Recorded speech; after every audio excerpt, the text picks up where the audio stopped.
There we go. We're started to record now.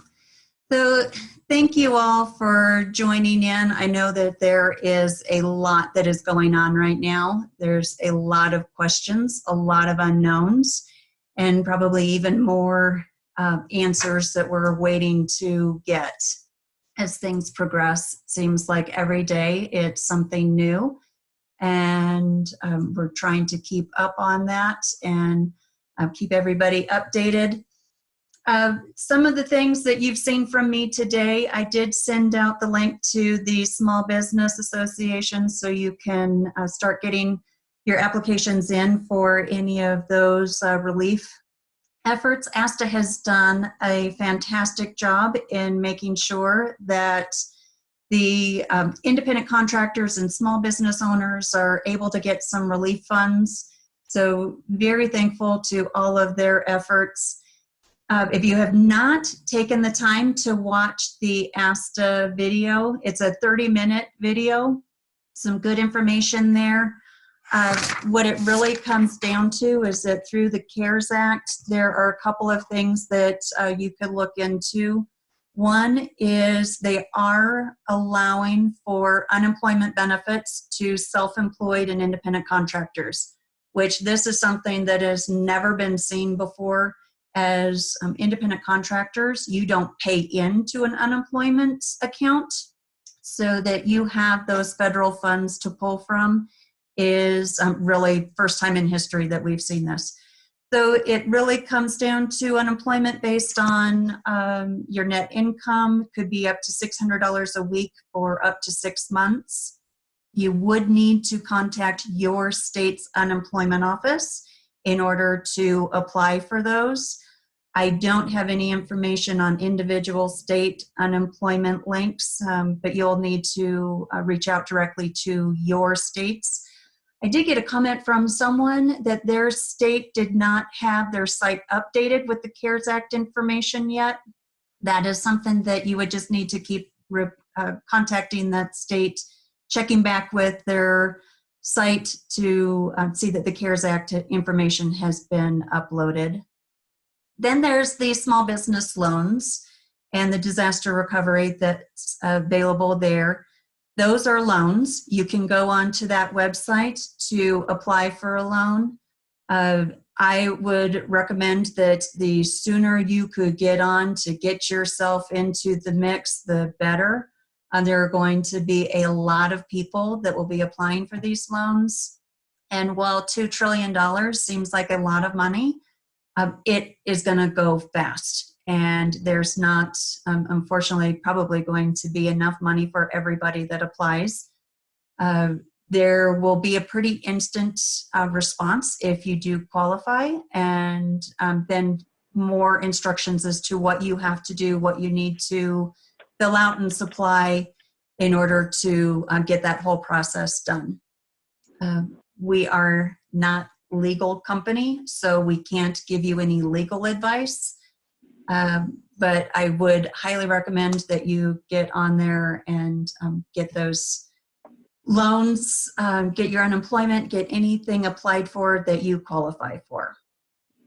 The small business loans, what I wrote down is that it will cover any payroll if you do have employees, mortgage, rent, utilities, any of those expenses that you have in association with running your business. And it would go from February 15th through June 30th. So there will be a formula that you can follow with that. And I just got a question of, is there an element of the loans that is actually a grant? There is a difference between, there's some grant money and there is loans.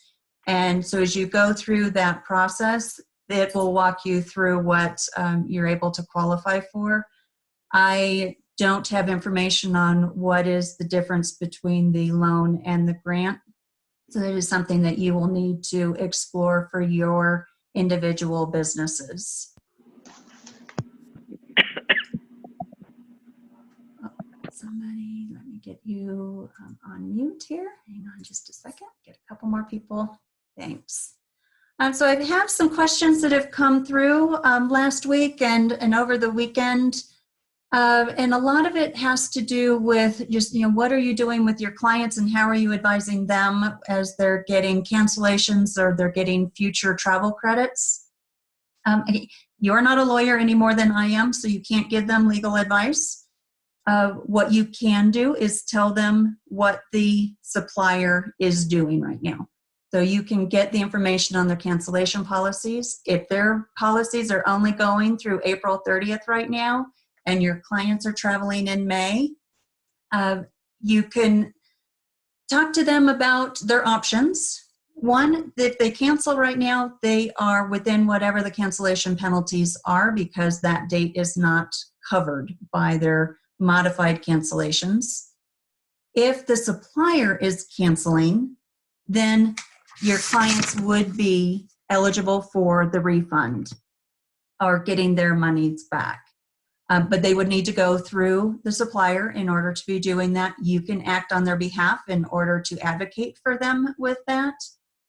But if the trip has not been canceled yet, then I'd be watching those terms and conditions that are sent by the suppliers, see what the cancellation penalties would be, and really just advise them that if they can hold off on the cancellations, see if the trip does become canceled.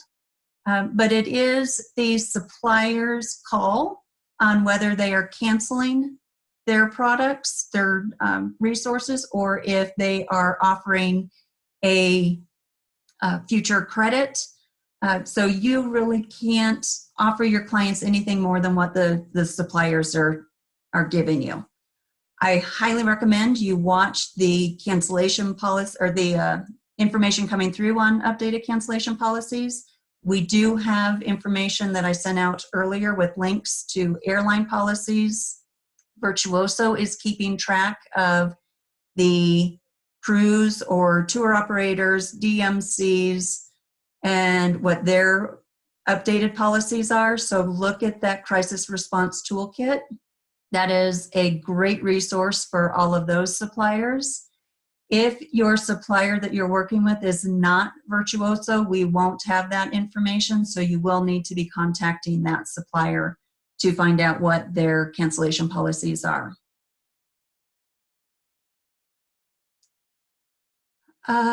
Looking through, so the airlines, it's a constantly changing world with the airlines and what they're doing now. Delta today announced that they were going to be cutting back on a lot of their flights. So Meredith sent that email out earlier this morning. It's really just watching everything. We have the Travelport update. Those are out there. And then just anything that you can see from the USTO.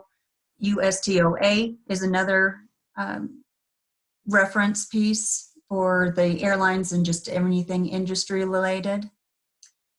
Did get a comment in the chat from Carrie Wallace that ASTA is going to be providing more clarity about all of this later today. I have heard that ASTA is putting together an FAQ that will talk about the CARES Act and steps that you can take. But again, if I would recommend that to protect your small business, I would get on that small business website sooner rather than later to get your application in fast. Another questions that came in was regarding to the comments last week about our ARC numbers, because we are having our virtual offices close or remote offices close and going completely virtual. And it's right now we're keeping all of the ARC numbers as is. There are so many of our programs and so many of your vendor logins that are tied to a specific ARC number that it will take time before we'd even be able to consolidate into one ARC number. So at this point, those ARC numbers are staying as is. So we still have the 4 ARC numbers that we'll be booking under, still have those same 4 phone numbers. If you're working with a supplier that would have our program by a phone number instead of the ARC number. We may, down the road, look at consolidating ARC numbers. It's not high on our list right now. We've got to get through all of the COVID-19 and get back into kind of the business as usual. Someday we'll have a business as usual that isn't just canceling and rebooking things. But as we get there, then we'll look at the pros and cons of one program versus just the multiple ARC numbers.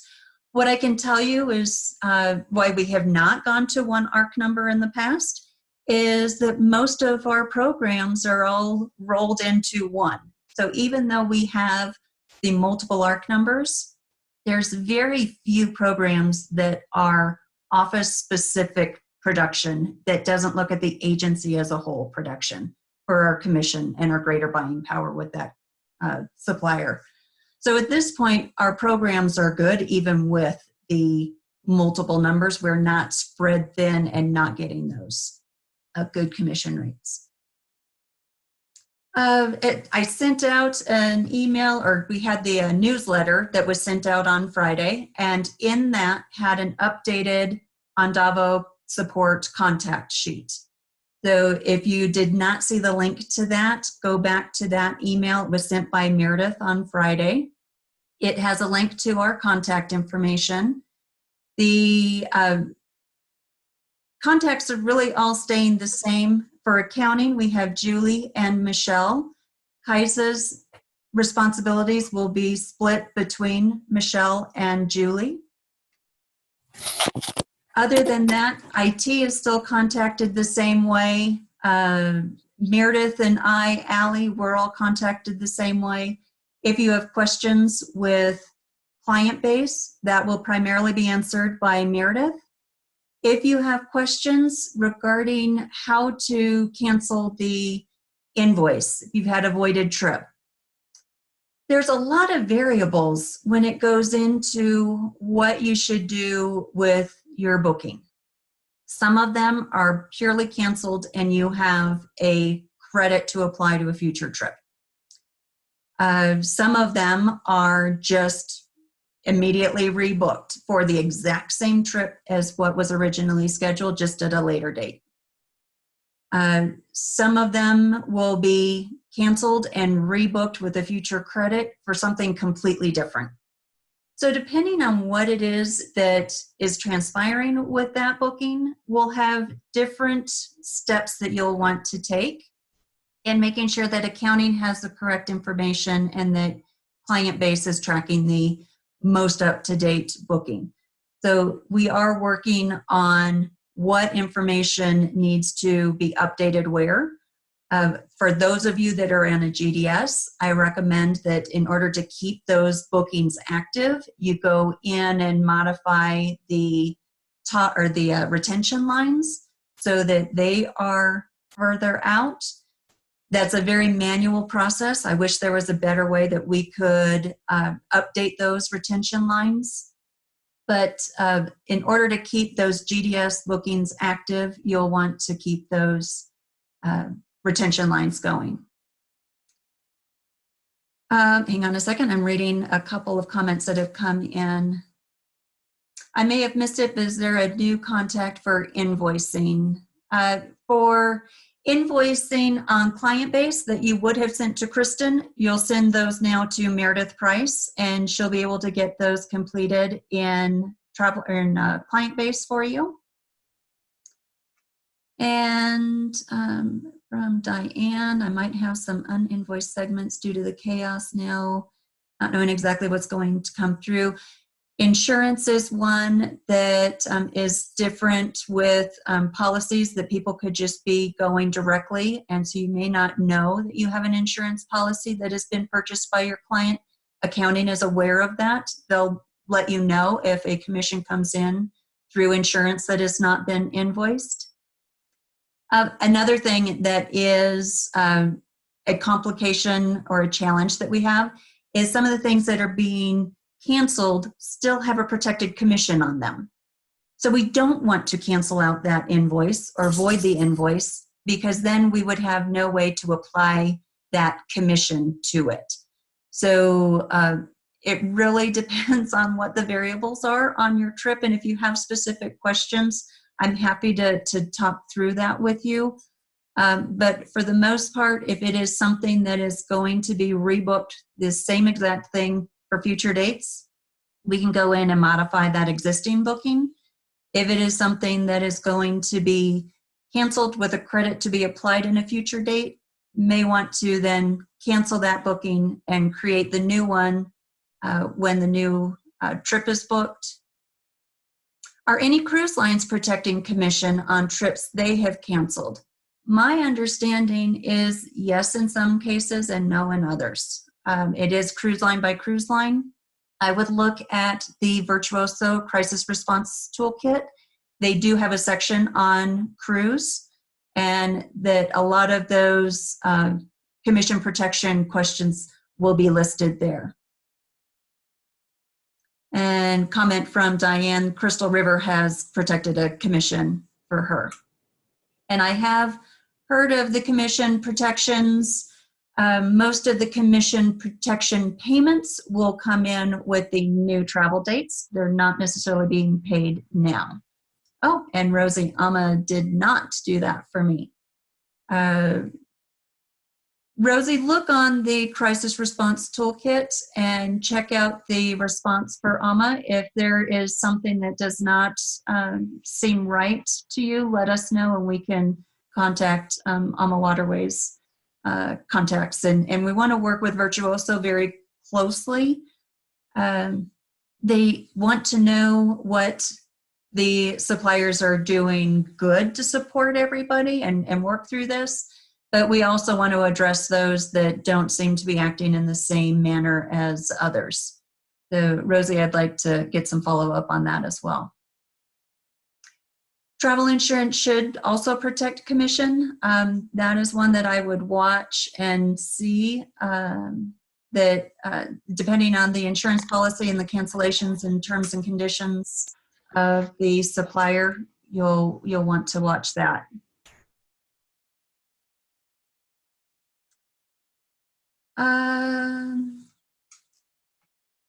Let me know if there are any other questions that you have. As far as things that we're also looking at being able to do is get an unmatched commission report from accounting that I can post out to everyone so that you can be watching for those commissions that may not have matched because of a typo in a traveler's name or especially with cruises, sometimes they come over with different names. So we'll get that out to you as soon as I get that from accounting. Another comment, I think you said that commissions under 25, no invoice would not be paid. At this point, because we were charging the $25 for non-invoiced commissions, we were not checking anything.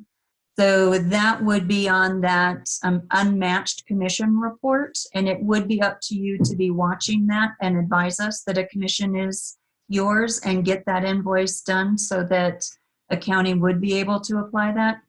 And again, I will get that unmatched commission report out to everyone as soon as I get it from accounting. For our cruise and tour companies that were paid in full and had insurance, the commission was protected 100%.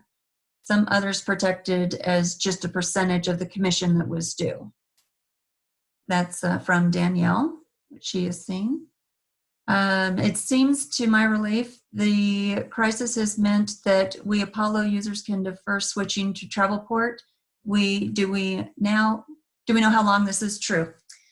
We were going through a migration on Apollo to their new SmartPoint platform. We have put that on hold indefinitely. This is not the time to be doing any kind of a new process. SmartPoint is still there and available for you with all the tools and resources. So if you want to be using it, I recommend and encourage you to begin working within that system. But Native Apollo is still there, is not going away anywhere right now. So feel free to do your exchanges or anything that you just are faster in processing those in Native Apollo. you do not have to work or feel that you have to be completely 100% in SmartPoint right now. Terry had asked for the SBA website earlier, and I had sent that out in an email. Terry, I'll get that website to you. Let me see if I can get that quickly up here. It is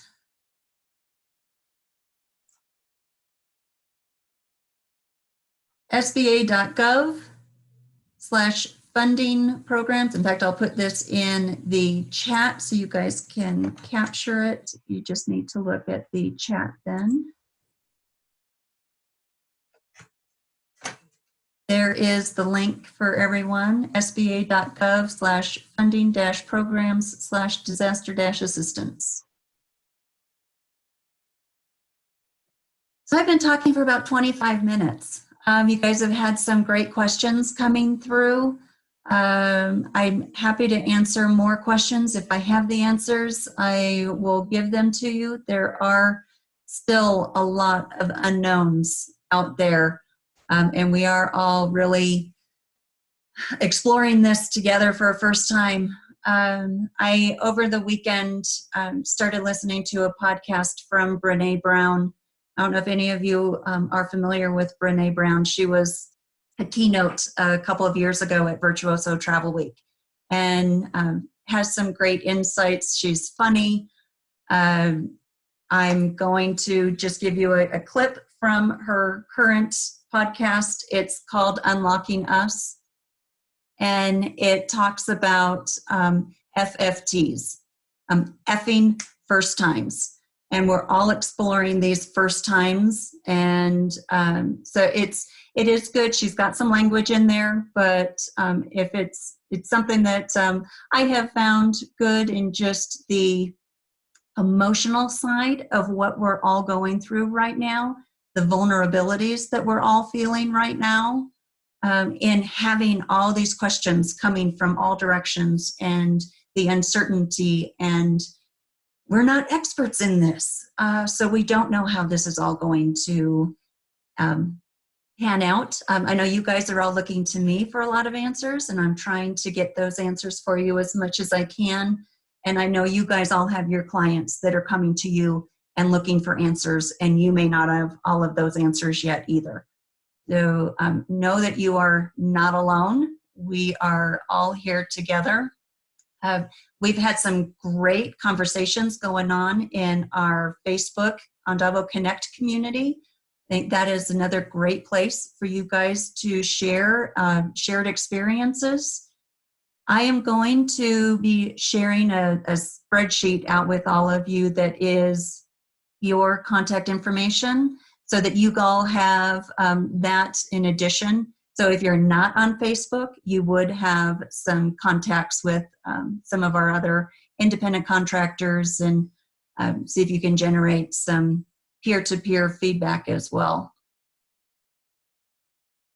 I don't see any other questions. Oh, there was a comment about Brene Brown. She had 60 minutes on her podcast yesterday.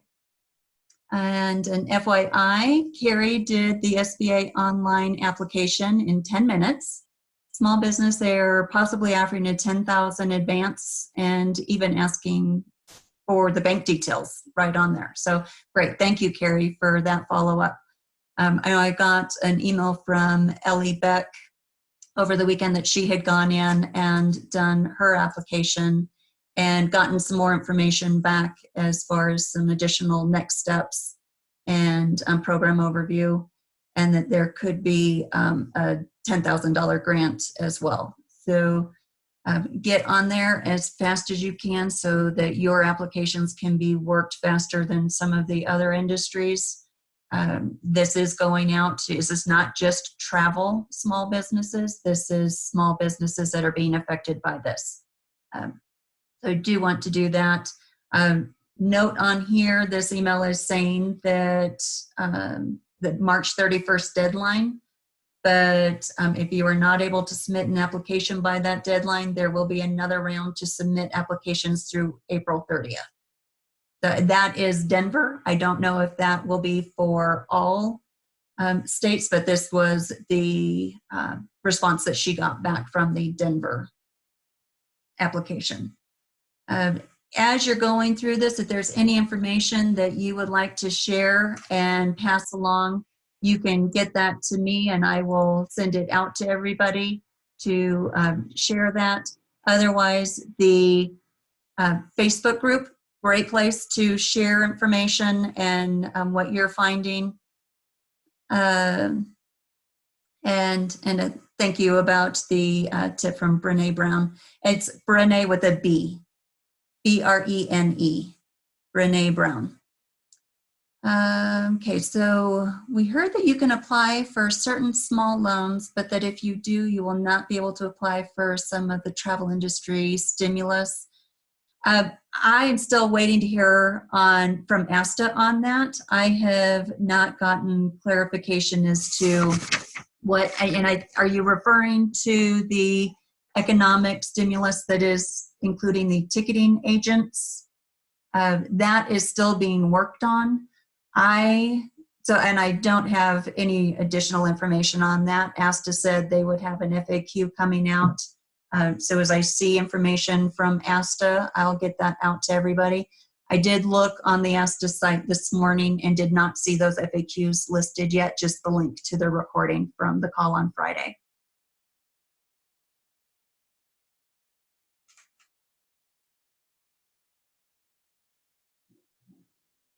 So I've taken about 30 minutes of your time. I thank everybody for being here and being on this call. Here we've got, does anyone know if Viking and or Uniworld are protecting commissions on trips they have canceled? Has anybody had any experience with either Viking or Uniworld? I've seen something from, and it may be the same kind of thing as some of them have been protected and others have not, but I thought I saw from someone that Viking had protected. Uniworld, we will look at that, but again, that Virtuoso Crisis Response Toolkit will have that cruise and partner cancellation policies and information listed there. I'm just taking a quick look at it, and there are updates on there with waiver policies. So yeah, I would go on there and look at your specific cruise line and get information on that. And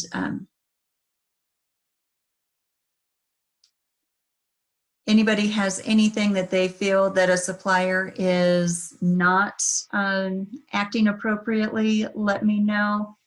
And if you are hearing of things where the suppliers are going out of their way or doing great efforts in protecting clients, protecting you as the agent, then let us know. Virtuoso wants to know that. They want to share those success stories out with everyone.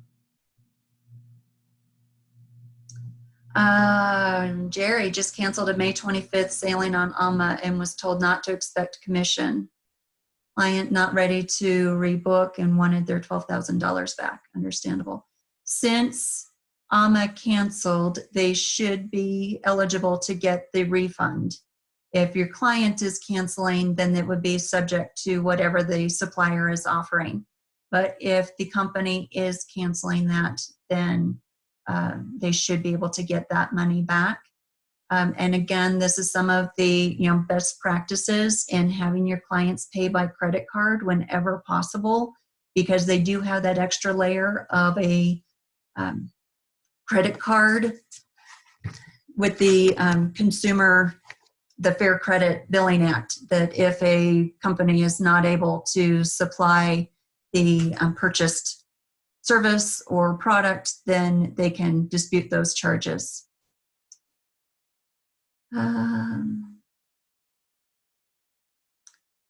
From Eileen, was told Seadream let go all of their sales staff, so need to call the res number for any questions and pending reservations. I am really not seeing too many updates from suppliers as far as reductions in staff. I know they're happening. And so if anyone is hearing information like that, that is good to let me know, and I will keep track of that as well, get it out to everybody. As many suppliers are giving credits for future travel, does anyone know what would happen if the supplier declares bankruptcy? I'm still looking at getting information on that from some of our legal counsel, and what liability there is. Really, if you're not, shouldn't say really, what I've been told or what I have heard is that because you're not collecting money for your client, that is really between your client and the supplier. And your liability was just around advising them of that, but you did not have the crystal ball that told you that this was coming. That doesn't mean someone won't try to sue you. So we are gathering some information from some different legal counsels, and we'll get some information out to you. Right now, we just don't have any good legal answers on that yet. Alma did cancel a sailing and wanted to rebook and offered an extra 10% commission if I could rebook them. I have seen that from several suppliers that they're offering 120% value to future bookings. Yeah, I think it's going to be a concern of everybody that they're, who is going to survive through this. And we just don't know yet what travel is going to look like on the other side of this. The one thing that we can say with pretty good amount of certainty is that travel will rebound. People will travel again. And again, yeah, if people pay with credit card, they should have some protection because their credit card company will help them with getting that those funds back. And so, yeah, again, that is always the best practice to have the clients pay by credit card. Just had Viking cancel a May trip, and they're offering, and Jackie, you're still typing? Okay. They're offering 125% credit for a future booking. Yeah, so everybody, or majority of the suppliers are looking at some way to protect those cancellations into future bookings, and they're doing the 125% or added extra credit to secure the future booking.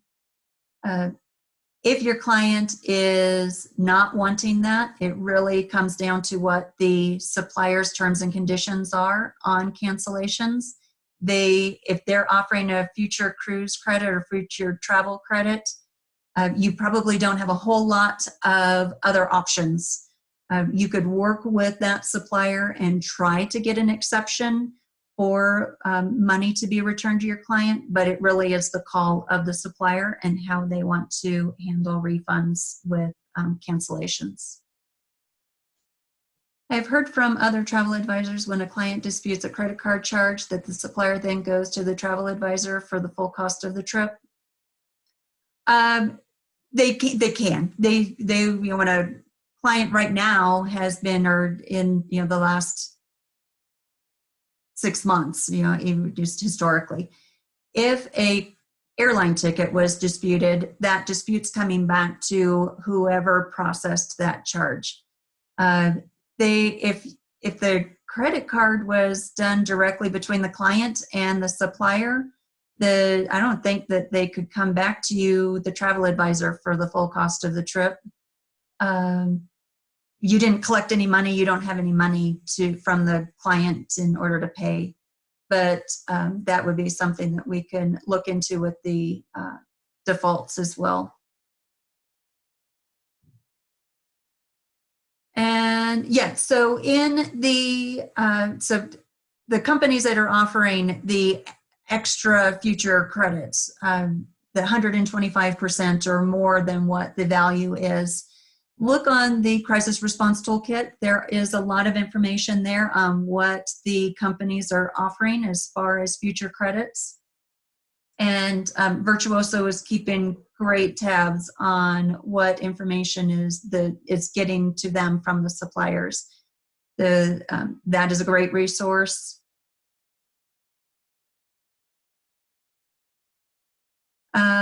Okay, so Hina says that the client has to claim compensation from the credit card, not dispute the charge.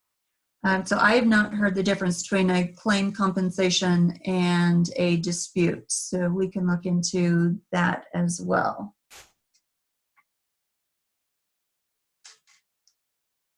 Okay, just make myself a note.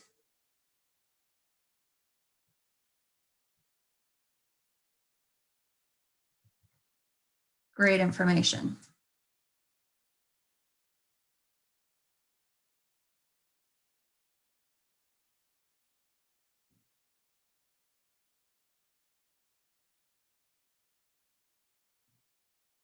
And Nikki, if you have any additional information on what you have heard from other advisors on the supplier going to the travel advisor when a credit card is disputed, let me know.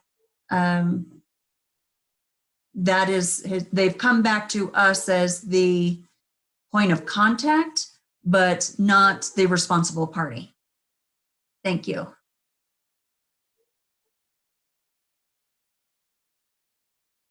Hey, I think that I have gotten through all of the comments that have come in. We have another one, and of course, here I am on my call, and my dogs are barking because Amazon is out at the front door. So if you are hearing that, I am terribly sorry. I can't go yell at my dogs right now. Could you provide us with some of these? Oh, I think we've already gotten that one. Be handy when talking with the suppliers. Yes, so I want to look at in fact, what I will do here real quick is share my screen so you guys can see what I'm looking at. So this is the crisis response toolkit. They have got a lot of information that is listed in here. Let me go back to the main page. So there's information on just the insurance companies, the tour companies, tourism boards, destinations and experiences, which is going to be your DMCs and your tour operators, and then some hotel updates as well. The cruise partner cancellation and commission policies, they've got a lot of information here on the flex cancellations, who is, they've got just all kinds of different updates from just about every different cruise line. So if you've got one in particular that you're looking at, this is where I would recommend that you go and look for that information. They're going to be keeping this up to date and with the most current information. And then I sent out the email earlier today that came from Laura Fontaine, who is now keeping track of all of our airline contracts and updates. And she had forwarded out some sites and recommended that we bookmark these. One is Travelport's COVID-19 waivers and information. And the other is the link to ARC for airline refund policies. The airlines are modifying their refund policies, and some of them are temporarily halting the agency's ability to process a refund. There are some airline websites that have conflicting information with what we're seeing or what people are being told when they call. So we're trying to keep the most current up-to-date information, but we really are looking at these larger companies that will be consolidating all of that, so we're not recreating the wheel. But if you should have all gotten that email forwarded to you this morning on the different links to those websites for airline tickets. And I sent out the information also about the ASTA, or I'm sorry, not ASTA, the CARES Act and the small business disaster assistance. So get in and do those as soon as possible. I will continue to watch the ASTA site for any updates and FAQs, anything that I see there. I will get that out to you guys as soon as I see it. I don't have any other questions or comments that have come in. I did record this, so I will get it posted to everybody. We do have a playlist on Virtuoso's Travel Academy. You can go there and search for Andavo, and you'll see that playlist. That's where we will house all of our recorded sessions that are specific to Andavo, and you'd be able to watch those at any time. So thank you all for joining us today. I will have these calls every week until we've got some resolution through this. If you've got any questions, feel free to email me with those, and we will get those addressed as quickly as we can with the answers that we can locate for you guys. I know that there are still a lot of questions with this, and it is an ever-changing world. And if there's anything that you are hearing from suppliers and you're experiencing things, let me know that so that we can share it amongst everybody as well. So thank you guys. Appreciate you all being here, and look forward to hopefully seeing more of your faces on our next call. Again, if you want to turn on your video, we'd love to see you. So thanks, everybody.